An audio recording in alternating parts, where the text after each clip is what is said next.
Журналист, жазушы, Қарағанды қаласының құрметті азаматы Жайық Кәгенұлы Бектұров 1912 жылы дүниеге келген.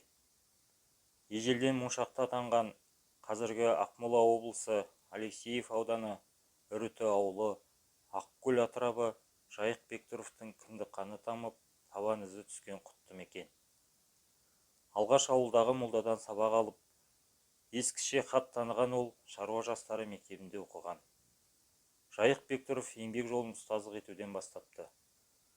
Сонау қазан төңкеріс тұсындағы жас ұстаз Сәкен ағасының ізімен қазіргі Қарағанды облысының Нұра ауданы, бұрын энтузиаст совхоз аталған, қазір Ахмет ауылында мектепте мұғалім болған. Ол 1934 жылы Қазақ ССР-ның халық ағарту комиссариатының мұғалімдер курсын бітірген.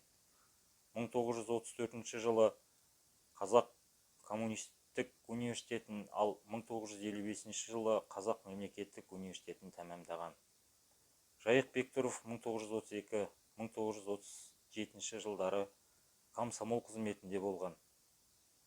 1937-1939 жылдары Республикалық Лениншіл жастар газетінің редакторының орынбасары, Социалистік Қазақстан газетінің бөлім меңгерушісінің орынбасары міндеттерін атқарған. 1939-1940 жылдары Жамбыл облыстық газетінің жауапты редакторы, ал соғыс басталғанда дивизиялық газеттің редакторы болған.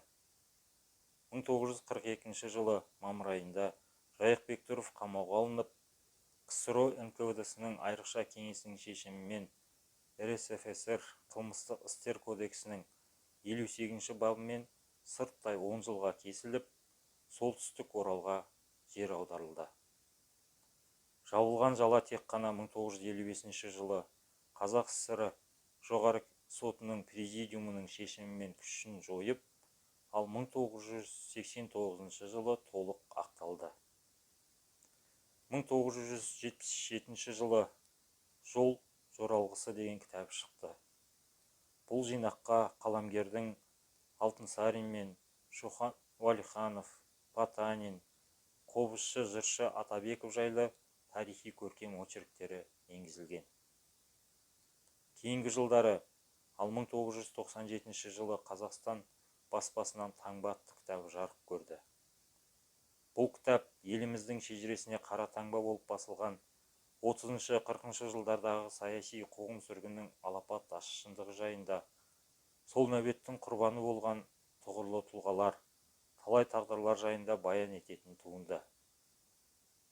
1998 жылы 26 наурызда 86 жасына қараған шағында журналист, жазушы, Қарағанды қаласының құрметті азаматы Жайық Кәгенұлы Бектұров өмірден өтті.